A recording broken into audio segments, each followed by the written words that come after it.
Good morning, how many conversations? Welcome back to another muggy day, I think. It rained this morning, finally. Still muggy though. Oh yeah, You can still feel the humidity. that's true. That's true. I hope you're doing all good. Sorry, what were you going to say I there? was going to say, there's no pleasing Irish people when it comes to the weather. It's too wet, it's too hot, it's too humid. No.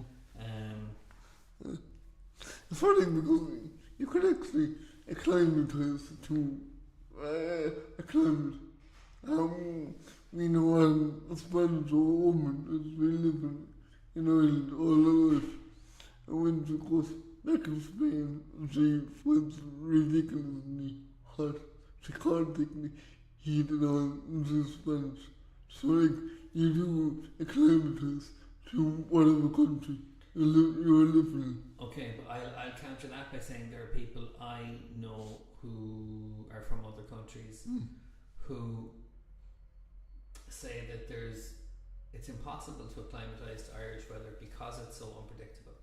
You know, it is one thing. 4 seasons in one day. They say so. It'll rain, or it'll be too hot, or it'll be too cold, and there's just no way to kind of adjust. And it's like if you bring a umbrella out, it'll be scorching. If you forget to bring your umbrella, it'll teem. But anyway, and I have friends who grew up like in Arizona, places to be hot and dry, who still think it's somehow hotter in Ireland. That when it's hot in Ireland, that when it's sunny in Ireland, it's hotter, even if it's actually 10 degrees lower. Can't explain it. But yeah, Irish weather is Weird. But yeah, so today it's a few different things all at once, and or it can't decide what it wants to be. But there we go. How are you, Ricky? Good. So if you're joining us, you're catching us mid conversation. This happens to us all the time. We have a pre-production conversation that then snowballs, and then we go, oh, we have to start the show. So do we backtrack and go back to the beginning, or do we just carry on? No, we backtrack, but I think we shouldn't really do pre-production. Let it go and just. Well, I think most podcasts do pre-production stuff, and then you go over it all again during the show, but you try and make it sound natural. Whereas that to us might feel like cheating. Yeah, Yeah. and it doesn't feel natural. Yeah. Anyway, I was talking about I have a setup at home that I wanted to talk with. Because in the bigger scheme of things, I think it's important to recognize certain aspects of what I'm going to be talking about. So I recently, I downloaded a pinball game a couple of years ago on the Xbox, and at the time I had the Elite controller. Now the Elite controller is great, they can do that, but with pinball it's pretty difficult to play it on a controller because again you got two triggers, left and right trigger. You need to use them for the flippers as well. I'm going to be very clever here, and we're going to include some images. So yeah, with the flippers, you need to use two triggers, left, right trigger, which in pinball is it can be a fast game. It depends on what level of control you have with the ball. So, but then I bought an arcade stick, a really good buy, by the way. It's the 8-bit duo. Yes, 8-bit, yeah. Really good arcade stick because you can actually remap the buttons on it. Not only that, you can actually remap stick itself to the buttons on Okay. the arcade stick. So let's go back a bit. So here's an image of your standard pinball machine. You've got a button at either side. We can only see one side there for The flippers. the flippers that hit the ball. Because again, some people. Here's the thing. Let's. Some people might not be familiar with pinball because it is more of a whoops. It's kind of one of the first arcade games, isn't it? So some people might not be too familiar with what pinball is. Let's find another good image. So yeah, so you're knocking a ball around a kind of a Sorry, that's amazing. I just spotted something that I actually looked up. I saw on YouTube this guy building a one-hand controller for the pinball machine. And so he's devised there. okay. This is, Amazing. okay, well let's bring the so there we go. So that's what a pinball machine looks like. You have the flippers down here that you use with the buttons at the side of the machine. They hit the ball up and down the kind of area of the machine, and you score points when you hit certain targets. Exactly. So you're saying that for you, accessing a button either side of a machine is tricky. Well, I never tried it on the physical machine. Oh, sorry. So, okay, I've confused myself. So there are video game versions of pinball machine games where you would still need two buttons, a button for the left flipper, a button for the right flipper. And they will be used with the right and left trigger of a controller. Right. So, and the Xbox will be the R1 and R2 and L2 buttons. On the Xbox, it will be LT and RT triggers. Right. So if we can demonstrate that's if you're holding the controller, it's those two buttons there. Yes, the back, Yeah. the far down back Yeah.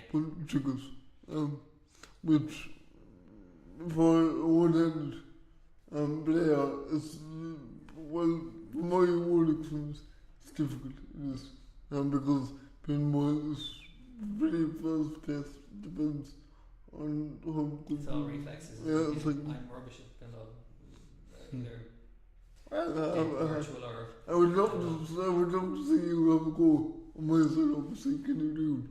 I'd love to. yeah. See how that goes. Anyway, talk about the setup. So, that's what I'm saying about arcade stick, the 8-bit duo. I don't know if you want to bring That's that fine, up. mention that. Which is a brilliant arcade controller, by the way. Absolutely brilliant. You can do a lot with it. You can map nearly everything on the 8-bit duo. And there's one for the Is that one okay? That's Yeah, close that's fine. enough, isn't it? Okay. yeah, this is like me. So we're looking at something like this. Yes. Let's see if we can make that a bit more. Hey. So yeah, so you use one of these controllers for playing games on your Xbox, and Yes. you can remap. You can remember nearly everything on the controller, even the stick itself. So what I did is in the pinball game, I mapped LT to the down direction, and RT to the up direction. Right. So when I go down with the stick, it causes the right flipper to trigger, Yeah. and the opposite when I go up, it causes the left flipper to trigger. So basically, I'm using one hand for two flippers. Okay. So, can I ask a silly question? Why not map it to left and right? Yeah, no, I did consider that, but I had a map already for raising him, so I just said, look, why not just keep the map already? I had a map to raising him, so when you went over the stick, they call accelerated. When you went down, they call decelerated. So I said to myself, well, why not just keep that instead? Why That's fair enough. That's fair enough. But this is just so we call these back in the old days of my psychology training, where I was doing human computer interaction lectures. We call these things the direction of motion stereotype. That is, if you have a certain interface, like a joystick or a steering wheel or a lever, and a function that you know it's associated with, what's the most obvious function that you'll if you've got a steering wheel and you turn it this way, does the car go this way or does it go this way? You know what I mean? So it's interesting that you've got an up down direction that's mapped onto a left right function. And does that ever get confusing for you, or does it feel intuitive? it feels natural. So remind me in case, because I've forgotten already. Up is right. Is right. Right, yeah, and down is left. Because left. in my head, up is left and down is right. So that would really confuse me. That's interesting. But there we go. We have a commenter, Mr. GH, who's out in Lanzarote at the moment. Says he's never played pinball, but it looks good. And I happen to know that he has a Switch. Do you think there'd be good pinball games on the Switch? The Switch. Remind me of that again. What that looks like. So that let's do it since we're doing so well with our our multimedia here.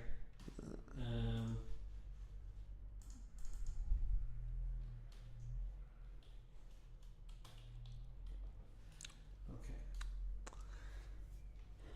So that's what a Nintendo Switch looks like.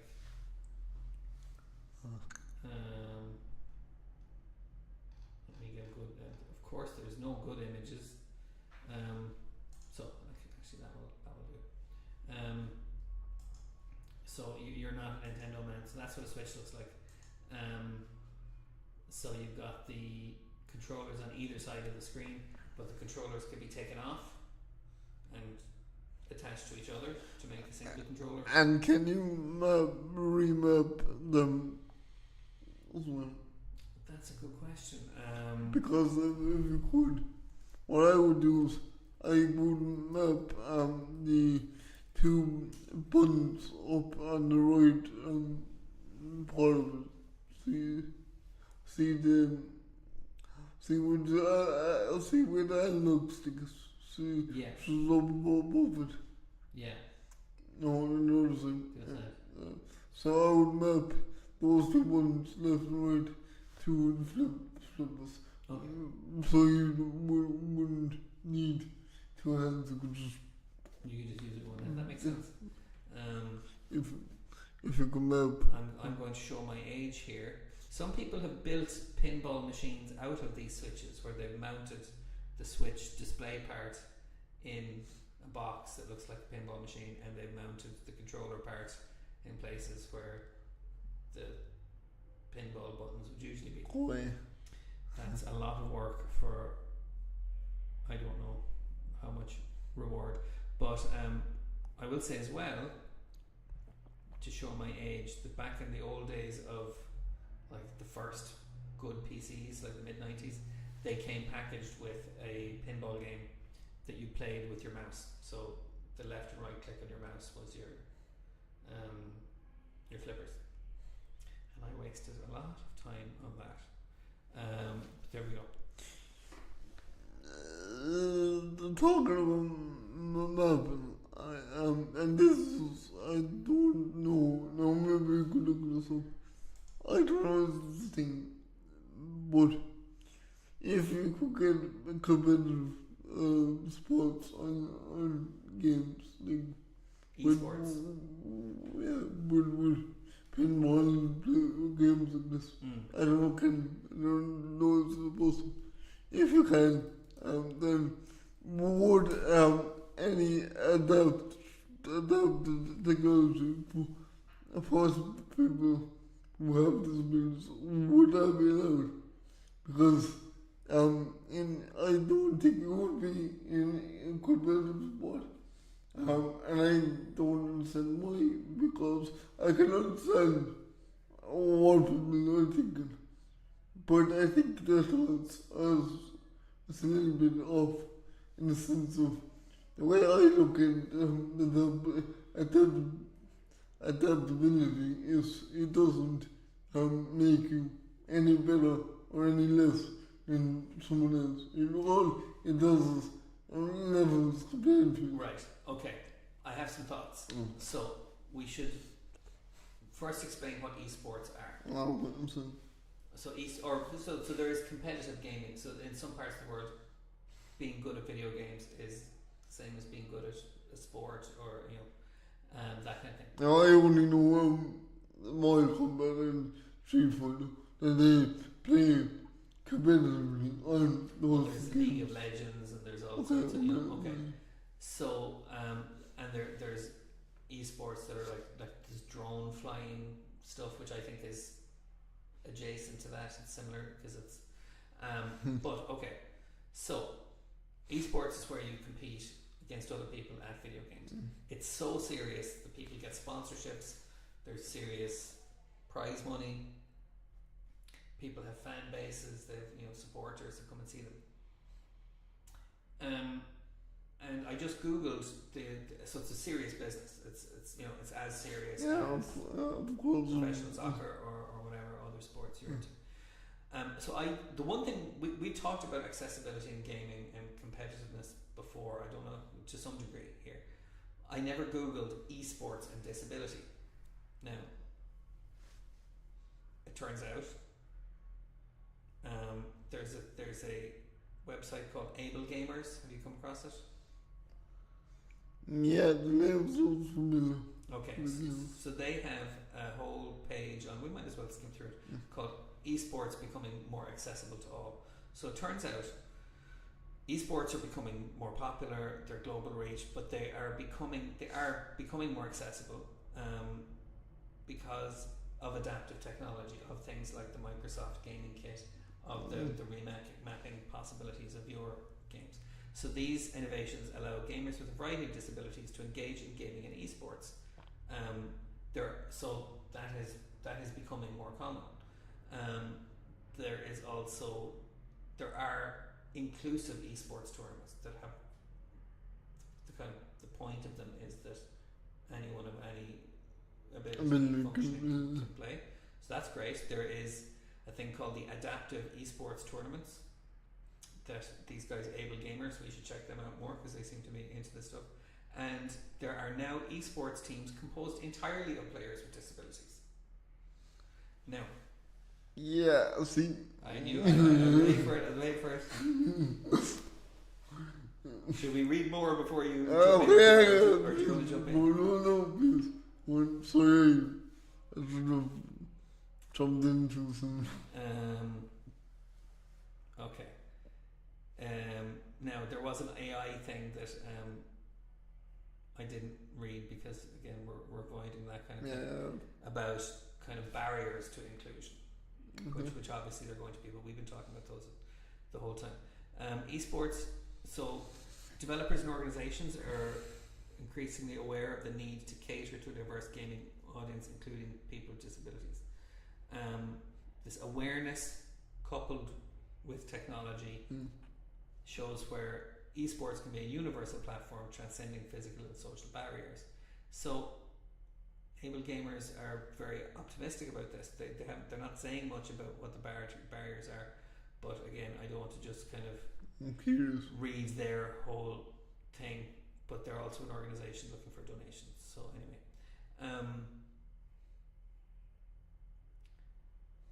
yeah, okay. So I have a thought, and you have a thought. You go first. Sorry. My thought is why just disabled gamers? Why not mix available? No, they have. And other. They do have. Inclusive esports tournaments are for everybody. Okay, Yeah, sorry. do you know what I mean? Well, that makes more sense than because No, but there are within that esports teams composed entirely of players with disabilities. You know, I thought you were going to say something different because there is you.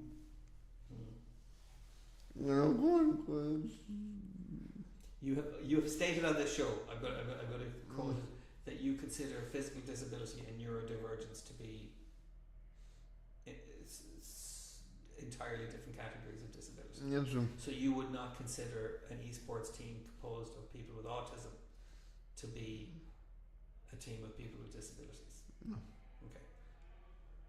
I just want to say I feel differently. Okay, But that's fine. So I'm just saying that these are the kind of distinctions you're still going to come across. You mentioned then in terms of so technology and controllers even the playing field. Yes. For but in a way that is fair. Yes, of course. Can that be misused? That's what I was going to say next. Is it can be misused. Like I could easily take my puzzle. I could easily use a controller.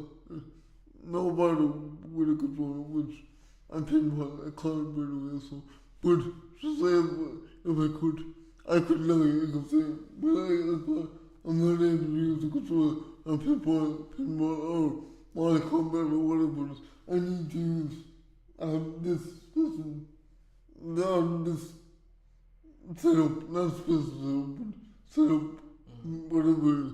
And that's the way I could cheat by doing that. Yeah. So there would have to be some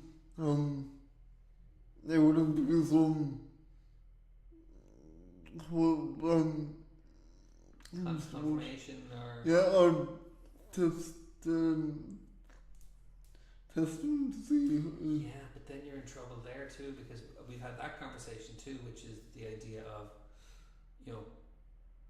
prove that you have a disability is a very dangerous kind of, who has the authority to ask that of you, that still becomes kind of a True, but if it is taken really serious and esports is taken serious, then this should be in the playing field as well. It should be on par with them as well, with the field. And why can't I think of the word for what that is? Standards is the wrong word, but something like that, so that there's some kind of there are rules around. Yeah, I mean you're not treating anyone any differently. Yeah, you're not treating everyone with a disability the same way. You're not just focusing on one or two. Even in public place, I'm sure they need to go to check sickness. I mean, I do know for a fact you can't use a gaming keyboard on professional games because you can micro-map all the buttons on the keyboard because it's a game keyboard. They don't allow that online because of that reason. So how do they know? I don't know that. Really don't, but okay, so I am going to. Okay, there is a thing called the Esports Integrity Commission. So I just looked into, well, how do people cheat in esports generally? So, and how is that monitored? So some of it is kind of the average kind of organizational stuff like bribing people or you know, other kind of things. So some people use software cheats, some people use hardware cheats. So are we hardware cheats extend? Oh yeah, there we go. So there was Dota 2. Do you know that? That's kind of it's an online multiplayer online battle arena video game. So kind of free for all fighting game. Someone programmed macro commands into his mouse during a match, and the tournament organizer deemed the use of a programmable mouse equivalent to running a software script, leading to his disqualification. How they found out, I don't know. Someone else connected a second computer to his main computer to bypass his rig being detectable to the organisers, and it also revealed it. Okay, so I'm going to say here, like, the stuff people do to cheat, bug exploitation, there's doping, there's ways of monitoring your opponents that are unfair. Some people do like attacks, like software attacks, like internet attacks to throttle their internet service, and some people also cheat to lose. So they bet against themselves and they lose on purpose. So I'm actually thinking, like, the kind of cheating that people do is on such a large scale that, like, I don't think any advantage that misusing adaptive stuff would give them would really count. Do you know what I mean? The cheating that they do is like massively complicated. So, like, what I mean, if I was to enter a tournament with esports on, like, pinball from something, then if I was using my setup, an arcade stick, I kind of map to where, like, does that mean someone else who would be playing against me would be using the same setup, or would they be using a different setup? And if so, if they're using a different setup, does that give them a fair advantage to me, or better than me because of this setup? Okay, I'm going to Google this. Remap a controller in esports. Okay, I'll tell you what I think before we get an answer, because I'm not.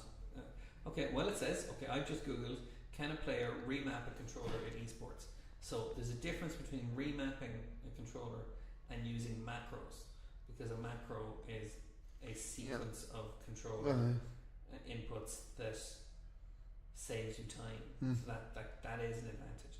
But just the buttons being in different places to suit how you play, that's not an advantage. And if anyone can do it, it's definitely not an advantage. So in-game remapping, it's universally allowed in esports. Using external software or custom software for macros, rapid fire, or complicated automatic inputs is considered cheating. So, and it has to be done through the in-game settings, or a pro controller that allows it to be done. So also that's the one barrier, because some of the arcade sticks, and they can't be mapped within the console. They need to have their own software attached to them. But the Xbox Elite is allowed. Yes. Yeah. Also, if you're on PC, you can use like your Steam. Yeah, but it's then limiting your options. Well, I would say it's not limiting; it's standardizing. Do you know what I mean? Because if once you go outside that, then people are in the realm of all, programming macros or stuff like that. It's unmonitorable outside of that. You know what I mean? Third-party software. Some okay. Yeah, third-party software and macros are. Yeah, but see, you can't macro map. And I couldn't do that to my arcade stick on the console. If I talk about consoles, you can't do that. But with the software company, that's the company software. So 8-bit do it's their own licensed software. Yeah, I think if it's software that's associated with the controller itself, I think I'm that's sorry. okay. I think that's the impression here. That makes more sense. Yeah. Because, but like, even if it wasn't, you still couldn't micromap. You can't micromap on a console. On a PC, without a doubt. On a console Most programming is done on PCs. Yeah, that's my impression. Oh, yeah.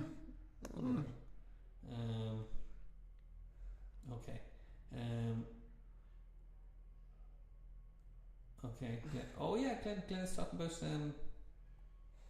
using the Wii to play tennis. And there must have been a pinball. There was a pinball game with the Wii as well. It was pretty good. And he was asking what is esports. I think we explained that. So it's where you play video games, professionally and competitively, and you get sponsors just like football players do and tennis players. All that. A stressful job, considering it's a hobby for most people. I like the idea though about inclusive what's it called? Inclusive esports. Yeah. I like that. That's good. We'll have to check out this Able Gamers. Yeah, that sounds really familiar to me. I think I must have them on YouTube or something because that sounds really familiar. Yeah, and I'm seeing some of their setups here. I'll bring it up here. So they've got some quite Able Games. Is that with a fella called Steve something? Forget his second. No. I don't know. So that's let me just get this up on our screen here. So there we go. So combating social isolation through play, very important. So we're not going to read through it, but I just want to see the images of these kind of setups that people have, and they all seem to be using. Well, this person is using quite complicated joystick setup, but he also has the Microsoft gaming kit. This man here has a set of a combination of the accessible gaming kit and obviously some pretty bespoke looking assistive technology, and this woman here has the Microsoft accessible gaming kit set up with, again, I think elbow mounts so she can play multiple buttons, so that's pretty cool.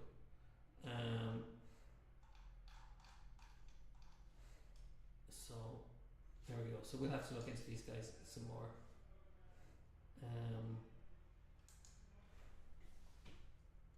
Because they seem to be talking about a lot of the same stuff we are. The hardware's fantastic nowadays, but I still think that game companies should do their bit as well, to be honest, when it comes to accessibility. Because I don't know if I spoke about this before, but the hardware's good, but the software makes the hardware better, to be honest. So if you can adapt the hardware to your benefit, really good, and you can further adapt the game or the software to your benefit better, because you can do more things. You can make it more easier. It's true. And I'm not just talking about making the game easier. I'm talking about mapping, remapping possibilities within the game. Yeah. So. Yeah, and you know, we've talked a lot about this stuff in terms of music technology, is that the technology makes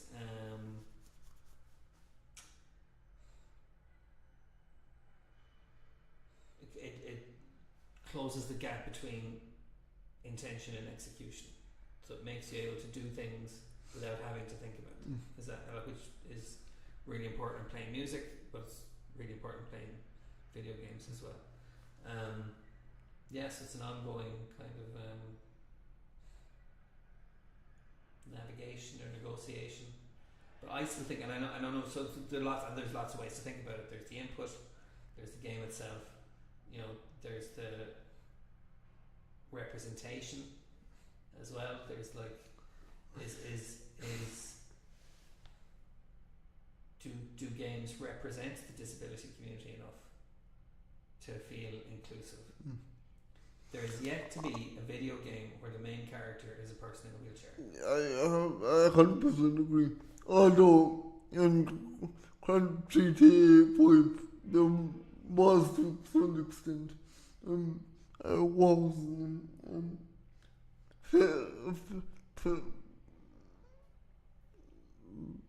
forget his name. He was a character in GTA 5.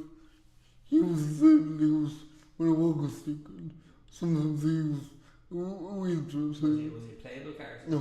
This is what I mean. I'm talking about playable characters. I'll just give you an example of what I'm talking about. The pinball game, pinball FX. It doesn't allow you to. It doesn't allow you to map, but one aspect of it is really difficult. It's called nudging. So you nudge, you nudge a physical table. So you nudge the wall. What was it considered cheating in pinball, or is it part of the game? It's part of the game, but there are sensors in all pinball tables that sense when you've hit it too hard, and that's called a tilt, and that makes you lose the ball. So there's a nuance to nudging. But like I found that that's even difficult. You can have that, but it's difficult because, as I said, the stick is mapped. Flip it down. Now the nudging was mapped to over left to right, which made it a bit difficult because I wasn't that precise on the stick. So something that would move over, interrupt what I was trying to do. So this stuff like that I don't know can be worked out, or if it could, what could actually happen, what could take its place, you know what I mean? Right, but with all of that in mind, could you also still just get better at playing with that interface without nudging it up accidentally? You could, but then do you need to nudge? No, you don't have to. But like I'm just saying, like there is always a gap between the interface and the person, and it's not always the interface's job to close that gap. The person can close that gap by just getting better at using it. Do you know what I mean? Or and then you find workarounds. So, do you know what I mean? It's like if I was playing that game with the interface that you've set up, I would end up nudging when I didn't want to, as well, because I wouldn't have perfect coordination either. But I might get better at that as I continue to play, as I kind of got more intuitive with the game. What do you think? And then there's the environment stuff. We were talking about the biosecurity. Or maybe you couldn't play myself because maybe it'd be too difficult for me. I was talking to someone about this, and this my friend, and he said, well, if like I possibly couldn't play with your setup because I'm used to like one setup to set up I have like when it comes to remotes, I'm used to remotes. I couldn't go on a PC or a computer with a joystick. I would find that extremely too slow and extremely annoying. Because I prefer a mouse better. So that means if he's able body person and he would find my setup really annoying and really slow to manage. So every setup is different for everyone else. It's not universal. But he might enjoy the challenge of working out your interface as well. You know what I mean? So like, I'm going to go back to the music metaphor, which is like, there isn't one instrument for playing music. There are multiple different instruments that have multiple different, what we call in music therapy, affordances, like ways of playing or ways of engaging that suit people differently. So there's a reason I'm a guitarist and not a piano player. There's a reason the good piano players I know are not guitarists. There's just something about the affordances of the instrument that didn't make it easier, but that just felt more worthwhile working at. You know what I mean? It's like so I think something like that is important as well, which is your motivation, how stuff like this engages your motivation is as important as how accessible it is. In fact, we saw the video of, am I boring? We saw the video of the man who plays Street Fighter with his controller using his face. Do you remember him? And like, it was his motivation that was the primary thing there, not the accessibility of the controller or anything about the game. He just decided what he wanted to do and spent all his time doing it until he got genuinely great. Like this guy, I don't know if he's won tournaments, but he certainly placed. I get that, but like, why you put yourself in discomfort? For me, I don't want to feel discomfort when I'm actually playing games. I want to enjoy the game while not thinking, having to think. What time? Yeah, some people don't mind, but I mean, if you want to get into competitive gaming, you're going to end up with things like repetitive strain injury. You're going to end up with kind of headaches from looking at screens. And that's another thing, the physical aspect of it. I mean, like, I'm not trying to make up excuses, but when a lot of people with CP, which I have, we do have muscle tone, high muscle tone, even low muscle tone. I don't know what they would do. I can't say for certain, but I know what the high muscle tone can do.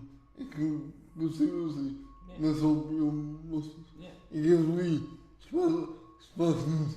Every high performing athlete or performer, even musicians who like play in orchestras and rehearse, practice 8 hours a day before rehearsing, 4 hours a day before performing, like they don't do that because it's fun, and they certainly don't do it because it's easy.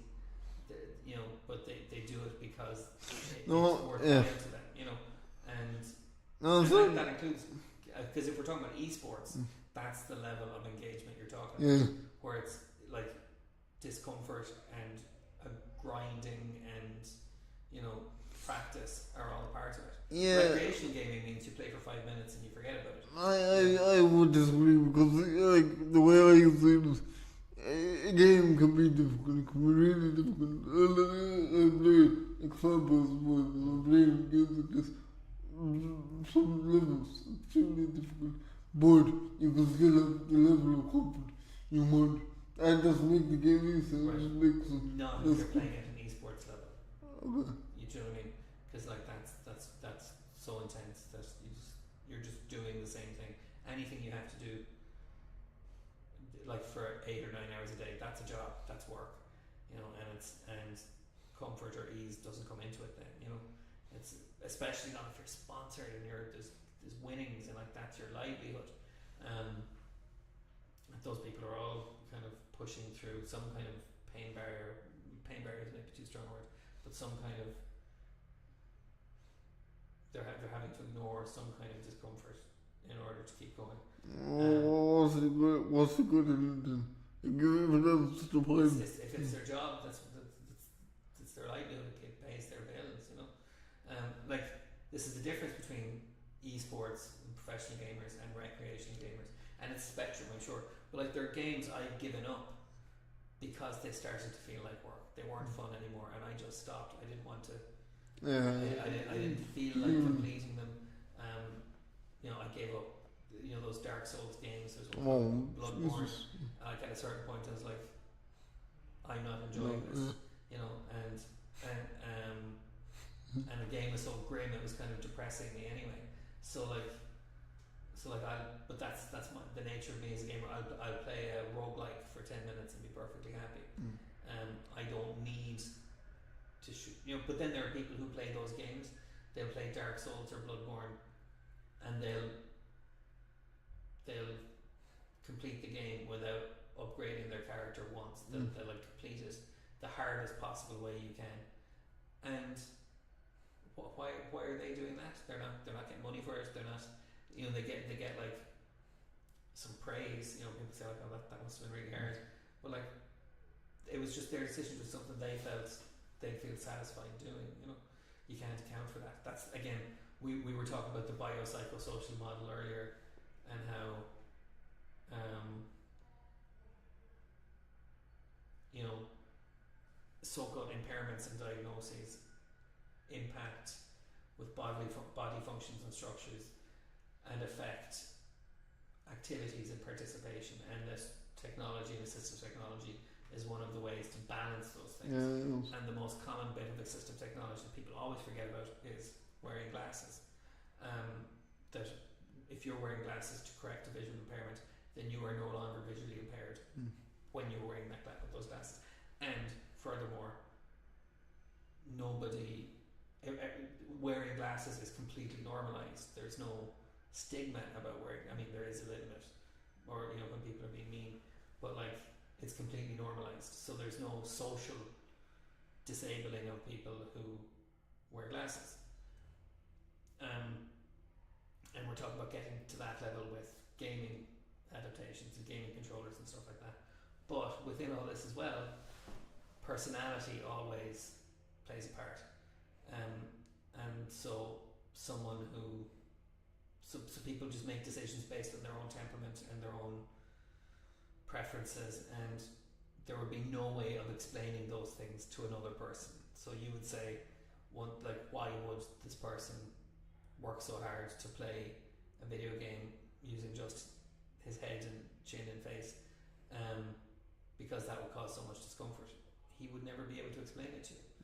But you know, they're all love to play something, and if you're up for it, I love to bring in my arcade stick, yeah, and I will do. If you're up for it, you can control it whenever you pick up and play pinball. Just see how we do. Like, see it's one, like, more, like, successful. Yeah. Or don't we equal part, we playing on the same level, and how we feel afterwards, so we feel it went. I love to see as a clever experiment. That sense of connection to the interface. I like that. Okay, now we might even set it up here, like, treatment. we need to invest in a GoPro or something like that. Do you know what I saw this? I was at a conference. This is probably an after show conversation. I was at a conference about music therapy, and someone was doing research recording people improvising in a room, and he did it with 4 GoPros, so he had 4 different angles in the whole room. And I remember the research we did where we had one camera that wouldn't always work. It's like 4 GoPros. That's how you do it. That's how you do that. But I don't think they had GoPros when we were doing that. Certainly not that I could afford. Anyway, okay. We have done a lot of talking.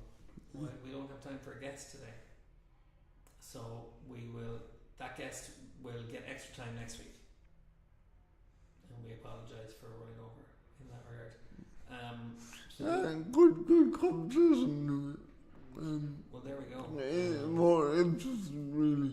Seeing this, I didn't even know that many about esports. I thought esports was You thought it was more restrictive than that? yeah, more like rigid in the philosophy. I didn't even think they were open to adaptability or accessibility. Yeah, yeah. So ablegamers.org, we give you full credit for educating us there, and we'll. And please, if anyone is listening to this from Epic Gamers, get in touch with us. I would love to have a conversation. I did see on the Able Gamers website they do peer counselling, so you can reach out to them for advice sessions and stuff like that. No, just to interview one of them. Oh, yes. See, Great. plug. That's a great idea. I'm going to leave the final word to Glenn here. He says people enjoy trying to work things out themselves. That's kind of the point I was making as well. That's like there's just a challenge. Yeah. There's a difference between a challenge and a barrier. There's maybe a very little difference between a challenge and a barrier. That it's the person's motivation. Yeah, that I don't know. I didn't like working things out in the beginning. I hated it. I just wanted to play games and this pretty much it. I just wanted to play games. But I have to say, as I did work things out, I succeeded in some areas and I went, oh, this is class. Yeah. Came up with a brand new way of doing the same thing but different way of doing it. This is class. Yeah. So it kind of gave me a whole kind of different perspective over like technology generally, how you can achieve the same goal but in a different setup. So a sense of satisfaction, sense of ownership. Yeah. Maybe. Okay, very good. Okay, let's leave it there. Do you want to sign off for us? Okay. Vicky? So, thanks for joining us today, and we'll see you back next week. Bye. Bye.